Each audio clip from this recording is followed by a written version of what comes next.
40 साल की सजा यानी 40 साल की सजा हो गई। क्यों? क्या किया है इन्होंने ऑस्ट्रेलिया में नौकरी का झूठा विज्ञापन दिया कि ये नौकरी लगवा सकते हैं, क्योंकि प्रधानमंत्री जी के साथ तस्वीरें थी।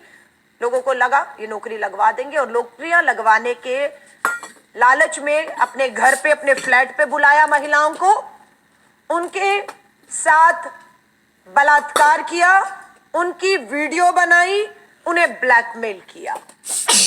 ये ऐसा 5 महिलाओं के साथ किया और जिसके दोषी करार दे दिए गए हैं ऑस्ट्रेलिया में बालिश धनखड़, और इन्हें 40 साल की सजा हो चुकी है। हम एक ही बात पूछते हैं प्रधानमंत्री जी, बालिश धनखड़ से आपका ये रिश्ता क्या कहलाता है? क्यों और कैसे बालिश धनखड़ प्रधानमंत्री जी के इतने करीबी हो गए? क्या है उसके पीछे का राज? क्या प्रधानमंत्री मोदी जी आपको और आपके प्रधानमंत्री मुख्यालय पीएमओ को बालिश धनखड़ के कुकर्मों की जरा भी जानकारी या भनक सूचना नहीं थी क्या? ये हमारा सवाल है। ये बड़ी बात है कि प्रधानमंत्री का करीबी आदमी जघन्य अपराध कर रहा है, उसे 40 साल की बलात्कार में मास रेपिस्ट, सीरियल रेपिस्ट जैसी हेडलाइन बन रही है और उनके बारे में खबर नहीं थी। या फिर सब कुछ जानते हुए प्रधानमंत्री जी और भाजपा इसे छुपाती रही और अपनी छवि को बचाती रही। आज बीजेपी मोदी जी का डंका इन तस्वीरों के माध्यम से पूरे विश्व में डंका बज रहा है, लेकिन बीजेपी और मोदी जी इस पूरे प्रकरण पर चुप्पी साधे बैठे हैं। बालिश धनखड़ रेवाड़ी का एनआरआई है, वो प्रधानमंत्री की शपथ तक में शामिल हुआ है। उसे आमंत्रित किया गया, विशेष आमंत्रित किया गया। बालिश धनखड़ को ऑस्ट्रेलिया से बुलाया गया, प्रधानमंत्री जी शपथ ले रहे हैं, आप आइए बालिश धनखड़ जी। और ये 2 तस्वीरें हैं जब बालिश धनखड़ राष्ट्रपति भवन में प्रधानमंत्री नरेंद्र मोदी जी की शपथ ग्रहण समारोह में खड़ा हुआ, विशिष्ट अतिथि के तौर पर निमंत्रण भेजा गया। और बालिश धनखड़ की मुलाकात एक नहीं अनेकों बार प्रधानमंत्री जी से होती है। आप प्रधानमंत्री जी के वस्त्रों से पहचान सकते हैं कि ये एक नहीं अनेक मुलाकात है। ये पहला वस्त्र प्रधानमंत्री नरेंद्र मोदी जी का और पहली मुलाकात। ये प्रधानमंत्री मोदी जी के दूसरा वस्त्र बदला और दूसरी मुलाकात। ये तीसरा वस्त्र बदला प्रधानमंत्री नरेंद्र मोदी जी ने और ये तीसरी मुलाकात है। लगातार आप देखिए इन तस्वीरों को, बालिश धनखड़ और प्रधानमंत्री जी। और इतना ही नहीं, प्रधानमंत्री जी ने पीएमओ में बुलाकर बालिश धनखड़ से लगातार बैठकें की हैं। क्या मुद्दे थे इन बैठकों के? फर्जी विज्ञापन निकाल रहा था बालिश धनखड़, ऑस्ट्रेलिया में महिलाओं को नौकरी देने का लालच दे रहा था। क्या प्रधानमंत्री जी आप और आपके पीएमओ को इसकी बिल्कुल खबर नहीं थी?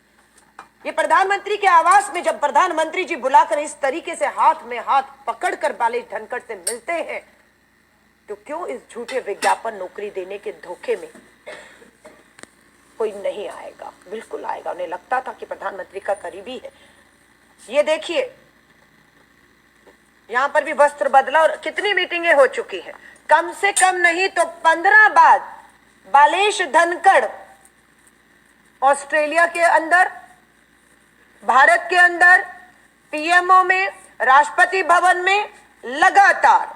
और भाजपा का एक नेता नहीं, ये केंद्रीय मंत्री पीयूष गोयल जी भी गए ऑस्ट्रेलिया, तो बकायदा इनको बुलाकर मिलते हैं। लेकिन इसके बारे में संबित पात्रा, ये अनेकों, ये देखिए, ये बैठक होती है तो ये बैठक आयोजित करते हैं प्रधानमंत्री जी के लिए। और ये कोलाज बताता है कि एक नहीं अनेकों बार बालिश धनखड़ से प्रधानमंत्री मोदी जी आप मिलते रहे। हम एक ही सवाल पूछते हैं, प्रधानमंत्री नरेंद्र मोदी जी, महिलाओं के साथ इस देश में जघन्य अपराध लगातार बढ़ रहा है। बेटियां, महिलाएं, हमारी बहनें न्याय मांग रही हैं। क्या आप तस्वीरें जारी कर सकते हैं? जितनी तस्वीरें आपकी बालिश धनखड़ के साथ हैं, क्या उतनी मुलाकातें, उतनी तस्वीरें प्रधानमंत्री जी राष्ट्रपति भवन हो या प्रधानमंत्री आवास हो, हमारी उन पीड़ित बेटियां जो न्याय मांग रही हैं उनके साथ आपकी इतनी तस्वीरें आप दिखा सकते हैं? सच ये है कि आपकी इतनी तस्वीरें क्या, एक भी तस्वीर इस देश की आधी आबादी जो पीड़ित है, अन्याय, अत्याचार, जुल्म और बलात्कार की शिकार है, उनकी एफआईआर तक नहीं हो रही है, उन्हें न्याय नहीं मिल रहा है। वो आपसे गुहार लगा रही है पर आप उनको मिलने का समय नहीं दे रहे हैं।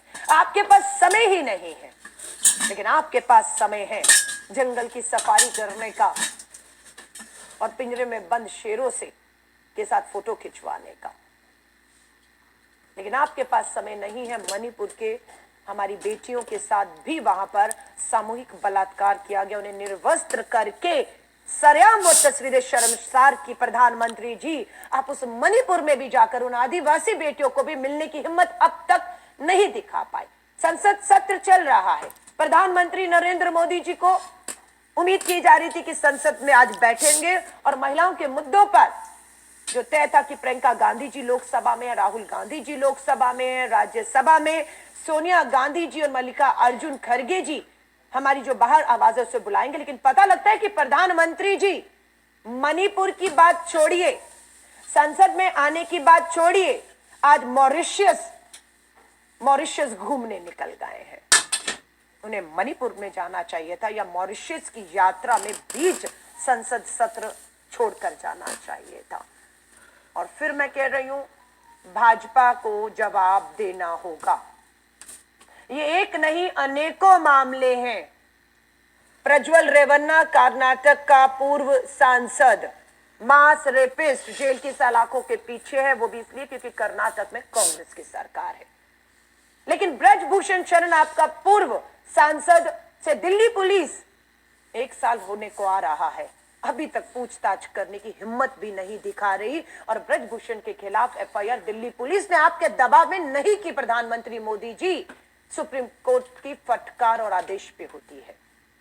यही काम गुजरात में भी हुआ। प्रधानमंत्री जी, आपका पूर्व मंत्री और अभी का विधायक गुजरात में एक दलित महिला का बलात्कार करता है, गुजरात पुलिस दबाव में, आपके प्रधानमंत्री जी दबाव में और गृह मंत्री के दबाव में एफआईआर नहीं करती है।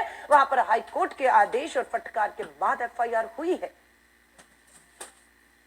गुजरात की दलित बेटी हो, हरियाणा की बेटियां हो, कर्नाटका की बेटियां हो, या आज ये महिलाएं आपसे न्याय मांग रही हैं और आप खामोश और आप चुप हैं, क्योंकि इनको इतनी हिम्मत, इतने बड़े अपराध करने की हिम्मत कहीं और से नहीं, प्रधानमंत्री जी आपसे मिल रही थी। और आपने कभी शायद इनको नहीं कहा होगा कि मेरी मित्रता, मेरी दोस्ती, मेरे साथ उठना बैठना, इतनी तस्वीरों का मिसयूज या दुरुपयोग मत करना, कम से कम महिलाओं के लिए मत करना। कभी प्रधानमंत्री जी आपने नहीं कहा और आपको पता भी होगा तो भी आप चुप रहे।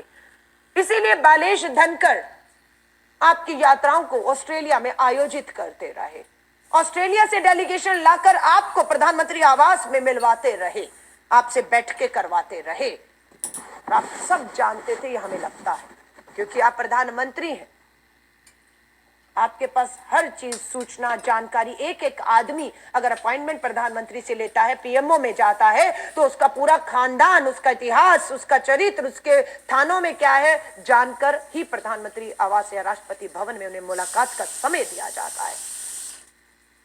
या तो आप कुछ नहीं जानते थे, बता दीजिए कि आप पीएमओ में बैठकर भी आपको बालेश धनखड़ के बारे में कोई जानकारी नहीं थी कि वो क्या कर रहा है। आज 40 साल की उसे बलात्कार में सजा होती है, तब आपको इस खबर से पता लग रहा है, हम पूछना चाहते हैं। और अगर आपको पता था, आप और भाजपा के राष्ट्रीय अध्यक्ष से पूछना चाहती हूँ, आप खामोश क्यों रहे, क्यों ये होते हुए देखते रहे? इस पूरे प्रकरण में हम हमेशा देखते आए हैं कि जितने भी अपराधी हैं, खासतौर से इस तरह के अपराध में, उनमें भाजपा नेताओं की पूरा समर्थन और पूरी भागीदारी रहती है। इसीलिए वो इस तरह के लोगों को बचाते रहते हैं कि बालेश्वर धनखड़ को बचाओ, उनके कुकर्मों को छुपाओ। अगर ये आ गए, बोल दिया, मुंह खोल दिया, तो ये अकेला नहीं, भाजपा के बड़े बड़े नेता बेनकाब होकर जो है वो घेरे में आ जाएंगे। इसलिए बचाने का काम इन सभी अपराधियों को, जो बलात्कार के दोषी हैं, यौन उत्पीड़न के दोषी हैं, उनके सीधे संपर्क भाजपा से, और भाजपा उनको बचाने का काम करती रहती है। ये ऑस्ट्रेलिया की सरकार है। अगर दिल्ली में होती, देश में होती, तो बालेश धनखड़ बच गया होता जैसे सभी बचे हुए हैं। किसी को सजा नहीं हुई इस देश में, क्योंकि वो भाजपा में, भाजपा के नेता हैं और उनकी वो शामिल हैं इन अपराधों में, इसलिए वो बचे हुए हैं। लेकिन ऑस्ट्रेलिया की सरकार ने 40 साल की सजा, सामूहिक बलात्कार, ब्लैकमेलिंग, वीडियो बनाना, उन्हें हर तरीके से करके से जघन्य अपराध की श्रेणी में मानते हुए प्रधानमंत्री नरेंद्र मोदी जी के करीबी बालेश धनखड़ को 40 साल की सजा सुनाई है। उम्मीद करती हूं भाजपा इन सभी सवालों के जवाब देगी, क्योंकि प्रधानमंत्री जी की तस्वीरें बालेश धनखड़ के साथ, मास रेपिस्ट के साथ 40 साल की जिसे सजा हो चुकी है, उसके साथ जब विश्व में वायरल हो रही हैं, सोशल मीडिया पे वायरल हो रही हैं, तो बिल्कुल देश के प्रधानमंत्री जी, आप भारत के प्रधानमंत्री हैं, आपकी छवि नहीं, भारत की छवि धूमिल हो रही है मात्र आपके इन संबंधों की वजह से और ऐसे लोगों से संबंधों की वजह से। उम्मीद है भाजपा इस पे चुप रहकर अपने पाप, अपने अपराध को और ऐसे अपराधियों को, संरक्षण को छुपाएगी नहीं, आकर इस पे आगे अपनी बात, अपनी सफाई को रखेंगे कि उनका इस पे क्या कहना है।